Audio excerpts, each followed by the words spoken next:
اور دنیا کو چھوڑ دے، آخرت کو اختیار کر لے، دنیا کی محبت کو اختیار نہ کرے۔ تو یہ مقصد حیات تھا نبیوں کا اور آسمانی کتابوں کا۔ اب آج کا جو ہمارا مضمون بن جائے گا وہ ہوگا مذمت دنیا، یعنی دنیا کتنی خطرناک چیز ہے، کتنی ہمارے لیے باعث عذاب ہے، جس کے پیچھے لگ کے آج ہم نے دین کو ترک کر دیا، ایمان کو ترک کر دیا اور اسلام کو ترک کر دیا۔ اولاً حدیث نبی صلی اللہ علیہ وآلہ وسلم کی روشنی میں ہم اس کی چند ضروری چیزیں سمجھیں گے اور پھر آئندہ جمعۃ المبارک پر اس کے احکام اور ہیں وہ بیان ہو جائیں گے۔ تو حضور نبی اکرم شفیع معظم امام الانبیاء جناب محمد مصطفیٰ صلی اللہ تعالیٰ علیہ وآلہ وسلم صحابہ کے ساتھ ایک دفعہ جا رہے تھے کہیں، تو رستے میں دیکھا ایک بکری مری پڑی ہے۔ کیا چیز؟ بکری، وہ مری پڑی ہے، اس کے اوپر جانور بھی پڑے ہوئے ہیں، کیڑے مکوڑے بھی ہیں، اور بدبو اس کی جو ہے وہ ارد گرد کے علاقے میں پھیل چکی ہے۔ تو حضور علیہ الصلوۃ والسلام نے ارشاد فرمایا، تم میں سے کوئی بندہ اس بکری کے ساتھ محبت کرے گا؟ تو صحابہ نے عرض کیا یا رسول اللہ،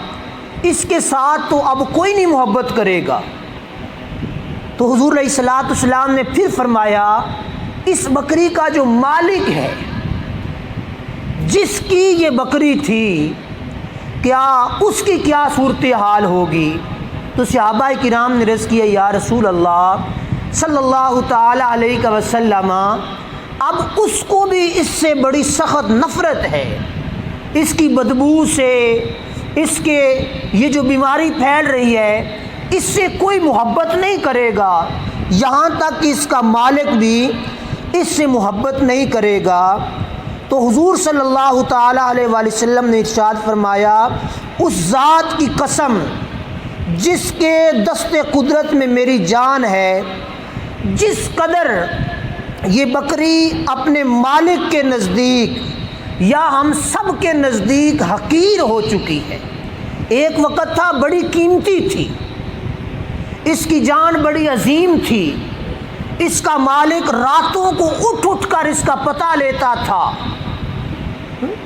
تو ایک وقت تھا اس کے ساتھ اس کے مالک کی محبت تھی۔ اب صحابہ نے عرض کیا یا رسول اللہ، اس کا مالک بھی اس سے محبت نہیں کرتا۔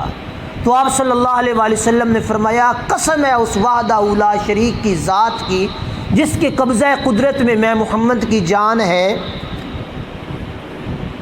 یہ بکری تو کیا اتنی حقیر اور اتنی ذلیل مالک کے نزدیک نہیں ہوگی کہ دنیا